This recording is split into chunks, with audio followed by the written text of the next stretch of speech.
All right, UPSC aspirants, welcome back for another deep dive into current affairs that you absolutely need to know for your exams. Yeah, so today we're going to be looking at something that, honestly, when I first heard it, I was like, is this real? Yeah. Apparently, there's this law that says you can get arrested for dancing in public. What? Yeah, sounds wild, right? It does sound super wild, especially in this day and age. I know, right? Like, you think of public dancing and it's like flash mobs and celebrations and stuff. Exactly. Not like a crime. Not something you'd go to jail for, right? But apparently Prime Minister Modi was talking about this the other day. Right, he was referencing this colonial-era law that apparently allowed for this kind of arrest, and it got everyone talking. Yeah, so we decided to do a bit of digging ourselves using some great articles from the Indian Express and the Times of India. And it turns out this all goes back to the Dramatic Performances Act of 1876. Okay, so 1876, that's like way back, right? Super way back, like most of our great-great-great-grandparents probably weren't even born then. So why should we care about this ancient law? That's the thing. This deep dive isn't just about one specific law. It's about understanding the whole legal system in India, how it's evolved, the historical baggage it carries, and how it all links to the current legal debates that are raging on today. And those debates, those are what UPSC loves to ask about. Exactly. So whether you're aiming for mains or even prelims, this stuff is important. Okay, I'm starting to see why we're digging into this, but 1876, that's like British Raj time, right? Well, smack in the middle of it, a time when nationalism was on the rise and the British were getting, nervous about dissent. Okay, so we all know the British weren't exactly fans of people speaking out against them. To put it mildly, and they had their ways of keeping things under control. This act, the Dramatic Performances Act, this was one of their tools. Along with some other fun things like the Vernacular Press Act, which basically muzzled the Indian press. Oh, and let's not forget the infamous sedition law that's still causing a stir today. Oh yeah, that one's a whole other deep dive waiting to happen. So basically, the British had this whole arsenal of laws designed to stifle any opposition. And the Dramatic Performances Act was part of that arsenal. Okay, but wait a minute. You're telling me this law wasn't actually about arresting people for doing a jig in the town square? Not quite. It was a bit more nuanced than that. Nuance and the British Raj, two things that don't usually go together. True, but here's the thing. This act gave the British government the power to ban any public performance. Any performance, so we're talking plays, music, even puppet shows. Anything they deemed scandalous, defamatory, or basically anything they just didn't like. And the kicker, their interpretation was the only one that mattered. Talk about subjective. Right, like what one official might find offensive, another might not even bat an eye at. And to make things even better, they had these magistrates who could search and seize any place they suspected of hosting these so-called illegal performances. So basically, they could just barge in and shut things down if they felt like it. Pretty much, and the penalties were no joke either. We're talking up to 3 months in jail, a hefty fine, or both. So yeah, this act was serious business. Okay, so we've got this pretty intense law, but hold on. Wasn't this act repealed in 2018? Yeah, it was officially off the books then. So why are we even talking about it? Well, here's where things get really interesting. The act was actually already defunct long before 2018. Defunct, meaning it wasn't really being used anymore. Exactly. It was basically a legal zombie just kind of hanging around. So how did it become defunct? Well, way back in 1956, the Allahabad High Court declared it unconstitutional. Wait, so it was unconstitutional but still hanging around for like over 60 years? Yeah, that's the Indian legal system for you. Sometimes it's a bit of a maze. All right, I'm definitely intrigued. Let's unravel this maze a bit more. This sounds like a plan. But we'll have to save that for after the break. Yeah, let's give our listeners a moment to digest all this. All right, UPSC Warriors will be right back after a short break to delve deeper into this fascinating legal saga. Don't go anywhere. Okay, so we're back, and we were just talking about how the Dramatic Performances Act was declared unconstitutional way back in 1956. Right by the Allahabad High Court. But even though it's basically a dead law, it's still stuck around for decades. Yeah, it's a weird situation, right? Like you'd think once a law is declared unconstitutional, poof, it's gone. Yeah, you'd think so, but it turns out it's not that simple. Not in India, anyway. Okay, so help me understand this. How can a law be unconstitutional but still be on the books? Well, it all comes down to Article 372 of the Indian Constitution. Article 372, that's ringing a bell.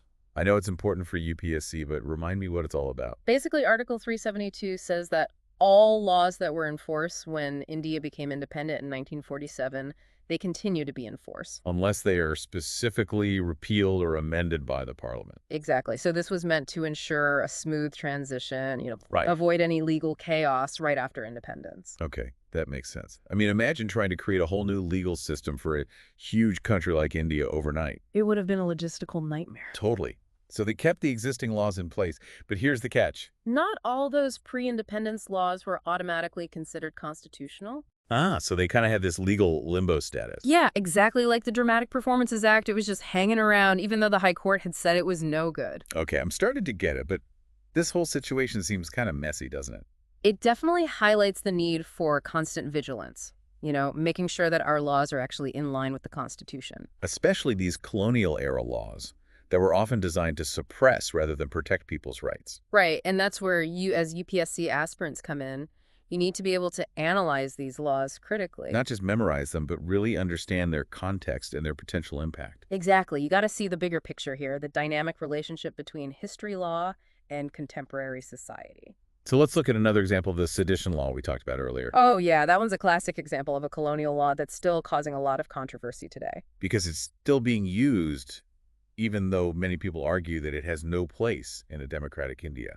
It's been used against activists, journalists, even students who are simply expressing their opinions. It's a huge debate right now, and one that you should definitely be familiar with for your UPSC exams. Absolutely. You need to understand the arguments for and against the sedition law, its historical context, and the implications of its continued use. Right, because as we've seen with the Dramatic Performances Act, just because a law exists doesn't mean it's good law.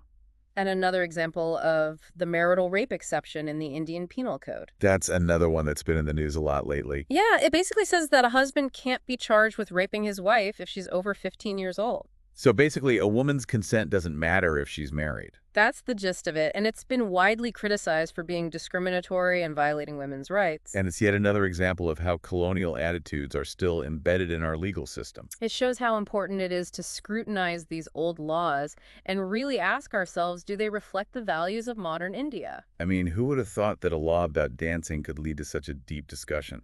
It's all connected. The Dramatic Performances Act is just one piece of a much larger puzzle. A puzzle that we as Indians are still trying to solve. And as UPSC aspirants, you're going to be the ones helping to solve it. So pay attention to these legal debates, understand the historical context, and think critically about the laws that shape our society. That's what's going to make you stand out in the exam. And more importantly, it's going to make you a better informed and more effective civil servant. All right, so we've really gone deep on this Dramatic Performances Act.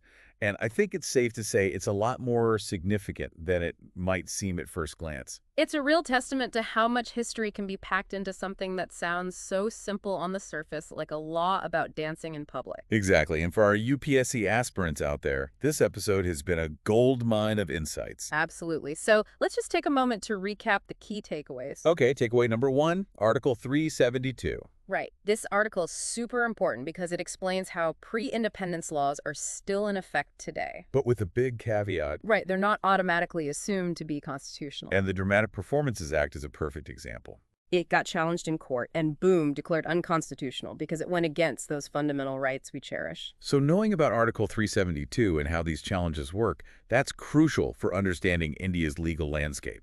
It's not just about memorizing articles, it's about seeing how they play out in real-life situations. Okay, takeaway number 2, the ongoing debate about colonial laws in India. This is a big one. Should we keep them, amend them, or just get rid of them altogether? It's a complex issue with valid arguments on both sides. And as UPSC aspirants, you need to be aware of these arguments, be able to articulate them, and analyze the potential consequences of each approach. Because this debate isn't just academic. It's shaping the future of India's legal system. And that's where you come in. You're the future policymakers, the ones who will be grappling with these issues. All right, and takeaway number 3, the lasting impact of colonialism. This is something that goes beyond just politics and economics. It's ingrained in our culture, our institutions, and yes, even our laws. The Dramatic Performances Act, the sedition law, the marital rape exception, these are all examples of how colonial attitudes still linger in our legal system. And they remind us that we need to be constantly vigilant, constantly questioning whether these old laws are truly serving the needs of modern India. So as you continue your UPSC journey, remember to always look deeper. Don't just accept things at face value. Question everything. analyze everything, and think critically about the historical context that has shaped our present. And that's what this deep dive has been all about, using the seemingly obscure law about dancing to explore some of the most pressing issues facing India today. And we did all this thanks to some insightful reporting from the Indian Express and the Times of India. So to all our listeners out there, we want to hear from you. What other colonial-era laws have you come across in your prep? What are your thoughts on their continued existence in India? Jump into the comments below and share your insights. Let's keep this conversation going. And if you found this deep dive helpful, hit that like button, subscribe to the channel, and tap that notification bell so you don't miss any of our future episodes. We're here to support you every step of the way on your UPSC journey. So until next time, happy studying and keep those brains buzzing.